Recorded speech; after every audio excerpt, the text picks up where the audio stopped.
Hi guys, I'm Shmi, and today I'm at the home of AMG in Affalterbach in Germany, where I'm going to go for a test drive in the AMG C63 S Sedan. Now, prior to this video, I've been exploring the factory and taking a look at the plant where the engine for this car, the beating heart, is built. So if you'd like to see more of that, that's my previous upload. But for now, let's go and have a look around the car, talk about some of the features and differences of the AMG version versus the normal C-Class, and then we'll take it out for a drive afterwards before showing a little bit more when I get back. So where can I start? Well, that V8, 510 horsepower. In the non-S version, so there's a regular C63, if you could call it that, 476 horsepower. But in this car, the 510 horsepower means 0 to 62 miles an hour is 4 seconds flat. The top speed is 155 miles an hour, which of course is electronically limited. That's 250 kilometers per hour. Now in the S, you get two particular features over the non-S car.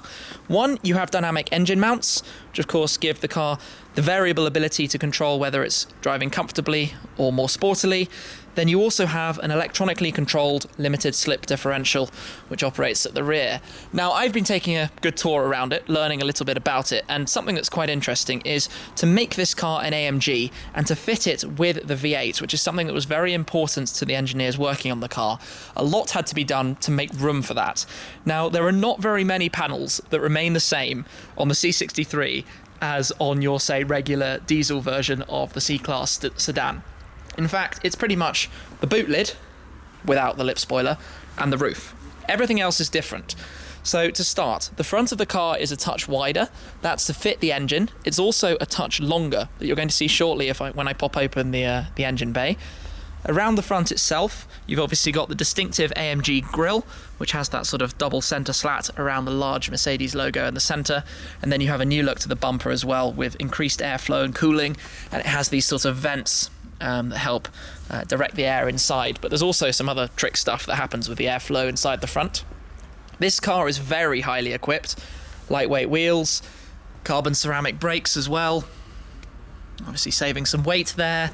It's got the carbon fiber package, the lower carbon fiber package, which includes the skirt and the rear diffuser, the upper carbon package of the door mirrors, and that lip spoiler at the rear too. The S model differentiated by the badge that you see on there. Coming down, it's got a valve-controlled exhaust, the quad exhaust tips, those sort of iconic squared-off twin tips on either side. And basically, this thing is a little bit of an animal. And somehow, Mercedes just make these cars, or AMG I should say, make these cars sound so good. Inside, we've got the performance seats, lots of support and grip. We've got the carbon fiber inlays. Basically, a whole host of options and nice touches. So let's come down here, pop open the engine bay. So there's some things in here that I would like to show you. So this colour is Magno Iridium Silver, Magno for the sort of satin paintwork. But there is the power plant, one of the ones we've been seeing built today. And one of the fun things is it's the one engine that's built by one man, or one woman. One person takes it all the way through from all the way down the production line through the build process. Now, what I was mentioning about changes. So, this is where the car effectively has to be extended to actually fit in that power unit. You can see it's a very big block, but it was important to AMG that this car came with a V8, unlike basically anything else in this current market segment. So the whole car had to be extended slightly to fit this in. That means changes basically galore to make it possible. There's some interesting sort of cooling type activities in here as well. Obviously, airflow comes in through the front grille. It comes up and then it's directed in through these scoops.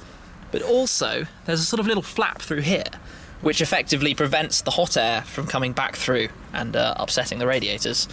So there's some pretty clever stuff in there to make all of this work. I'll close the bonnet back down. You'll notice that it's also a new bonnet over the standard car. It's got these power lines, also sort of part of the shaping to make it fit. But everywhere around the sort of whole side and layout of the car, it's enhanced. It's a little bit more aggressive than the standard car. Everything's shaped. It's slightly wider at the front. It's all, positioned for sportiness. And where this car sits in a slightly less sporty position than the coupe version of the car, the C63 S Coupe is wider still at the front, also wider at the rear. And I will point out that this car is running on winter tyres because we're in Germany and it is winter time, of course. But I think it's time to jump in and get it fired up. So let me come round to the car where we can talk about a few more of the AMG options on the interior, including the AMG instrument cluster, the AMG carbon fibre trim. Basically this car is loaded to the max. So let me get the key out of my pocket. I can show you that. Normal Mercedes key.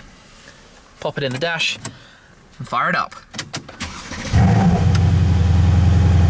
Not bad at all. So, let's prepare to head out on the road. As soon as you pull away in here, you're aware of the abundance of technology, from the seatbelt sort of pre-tensioning as you get in and you start moving, to the head-up display, adaptive cruise control. You've got the sort of lane guidance facility, so it vibrates the steering wheel if you cross the white lines. It just feels basically like there is every bit of tech that you would expect to find in the class above. Now I know this car is loaded to the hilt. Oh, it's got the 360-degree camera as well, so you can see where you're parking very easily. But we're driving at the moment in comfort mode. It seems comfortable, it seems relaxed. Like other AMG products, you've got Comfort, Sport, Sport Plus, individual mode to configure your own settings, and in the S you have Race. In the non-S you don't have Race. You can independently go manual on the gearbox, go through the 3 suspension settings with the AMG ride control, so we're presumably in the most comfortable now and it will stiffen up as we go up through the modes. You can open the exhaust, so you can open and close the exhaust in any mode, which interestingly, as well as having valves at the very back, also has a valve kind of higher up the exhaust system, somewhere in the tunnel, that gives even more noise out the back. So basically, it's a comfortable 4-seater that can also make an awful lot of noise. Now, I'm on some nice roads, and I should probably go into Sport mode. We'll go straight for Sport Plus and feel, obviously, the shifts going down. Feels like it's a little bit shoutier. Opened up the exhaust. Yes, I can see that's happened. We're in the 3rd mode on the suspension, so quite a stiff ride, but automatically doing its thing. I can feel some crackles. Let's manually blip it. There we go. How do Mercedes and AMG make this sound? How? It's a twin turbocharged engine, yet it still sounds that good. If I go manual on the paddles, it will stay in the manual mode. Now, it's the 7-speed speed shift, which regularly seems to pull away, I notice, in 2nd gear, so it doesn't need to go down all the way to 1st. But you kind of want to go to 1st just for that. You get a nice display on the dashboard when you get to the rev limiter, and I also noticed there's now a rev limiter in the head-up display. But we can also go one notch further and put it into race, which puts traction into sport mode, which on a slippy day like today is probably not sensible for putting my foot down, but might make shifts a touch more aggressive and maybe even more overrun burble. Yeah, even more. Okay, it's so good. It's like a practical, comfortable, I want to say hooligan's car, but it's not really a hooligan's car. It's still got the refinement of a Mercedes. It's still a Mercedes C-Class, but it's got a playfulness in the character to it. Sorry, I'm just shifting up and down because it's fun and I'm addicted to the sound. I'm always doing that, and I'm sorry about that, but hey, it's fun. And I've only got a short test because the light is going against me big time here. I feel like the steering's not 100% on, and obviously this is a little bit bigger and heavier, and I'm running on winter tyres, so it's a little bit unfair to judge the car based on that. But in terms of equipment levels, I'm blown away by what it has. It's just so much more than I guess I expected, and so much more even than some substantially more expensive cars, if I can get my words right. It's just a shame it's a little bit greasy out, but as I always say in my videos, it is winter at the moment, so I'm not helping myself by picking this time of year to try and make video content. It's addictive, isn't it? Let's put the window down a notch. Yes, and it's all real. That's one of the most important things. It's all real. There's no artificial sound piped in here. This is 100% 4-litre V8 engine noise. This is sport handling mode, of course, as well, being in race. So what else can I see, or buttons can I press?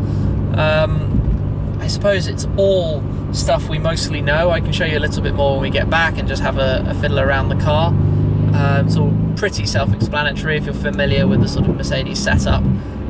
It just feels like a slightly smaller E63. Now the E63 is all-wheel drive, this is rear-wheel drive, but it's got a very similar character to it and a very similar engine. Of course, it's based around the same 4-litre, although without the twin scroll turbochargers in here. There we go. It's good.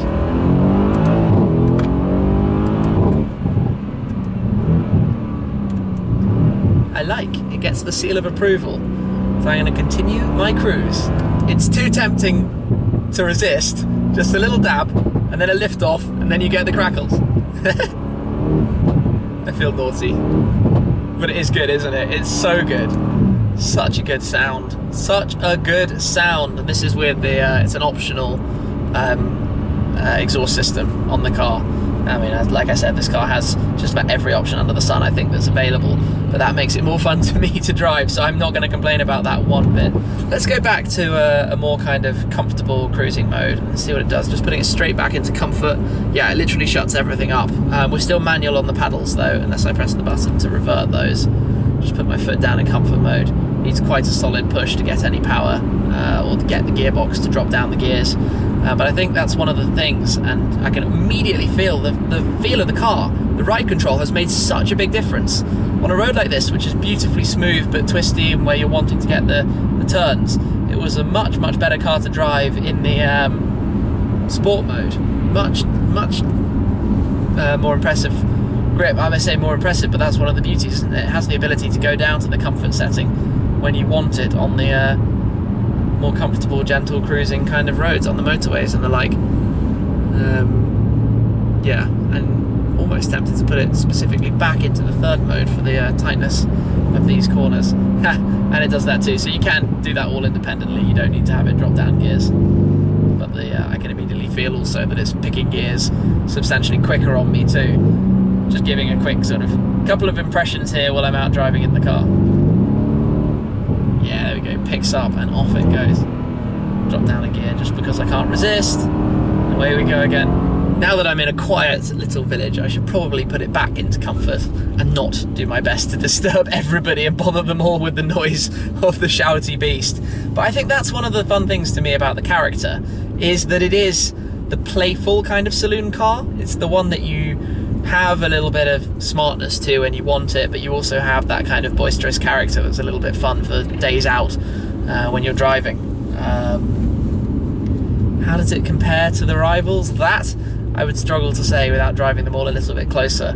But I think the interior fit and finish and the way everything feels in here is really quite nice. I like it an awful lot. When you are driving in comfort mode, it is very quiet. There's very little intrusion of noise. And the ride over what is now a slightly rougher road is actually substantially improved too, versus driving it in the sport mode.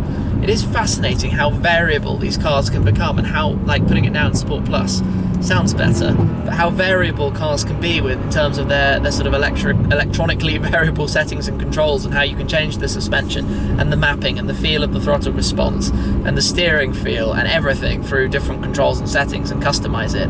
You know, I've said in my videos before, in a car like this, for example, I would set up normally a softer suspension but aggressive shift and engine noise from the exhaust, of course, but in here I feel like I might want one of the sportier suspension modes. And that's one of my takeaways.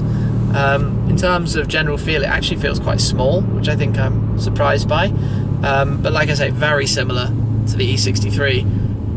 And I suppose an interesting question is, given the price difference and upgrade to the E, do you get substantially more for that, or how much of the E as a percentage wise do you feel and experience in the C-Class? Anyway, I'm going to head back now to AMG and have some thoughts, I guess, some wrap-ups of the drive. Before I jump out, let's take a quick sort of look around here, and I'll show you some more of the sort of fit and finish and interior and that sort of thing. And one thing randomly I just noticed is you can remove the cup holder tray and then have an additional storage area, should you so wish. How random, but quite nice. I like how all of this looks and is presented, and obviously your controller here with all of the aforementioned buttons around it to control your driving sort of modes and settings and status. Air conditioning controls there in the centre, above the rather nice clock, and your entertainment controls as well. Steering wheel, general controls for the dash, your phone and entertainment. Then down here you've got everything like the 360 camera, which brings that up, which is pretty nice. That actually came on like as soon as I pressed it, which is impressive. We're running on winter tyres, so no driving desperately fast. Your steering assist, lane guidance, and the like down there. I've always liked the Mercedes seat controls. I think these are really nice buttons. especially the way they're presented. And just generally, the trim and finish and materials is really good. Adaptive cruise control, stalk there. Even things like an electric steering column, which I guess you don't technically need in a C-Class, but you have here. Anyway, let's shut it off. I want to have a quick look both in the back and in the boot. Both quite relevant to a car that serves this kind of everyday driving purpose. So back here, looks like there's a fairly decent amount of space to me. Yeah, I can fit in, so I obviously have the driving seat in my seating position. There's a fairly decent amount of room in front of my legs, so fit those needs pretty well. You've got air conditioning, climate controls down there. Again, same sort of finish carried through. The silver seat belts are quite a nice touch too. I like those. Come round to the rear. Close the doors first. To open the boot, either on the boot or you can hit the button.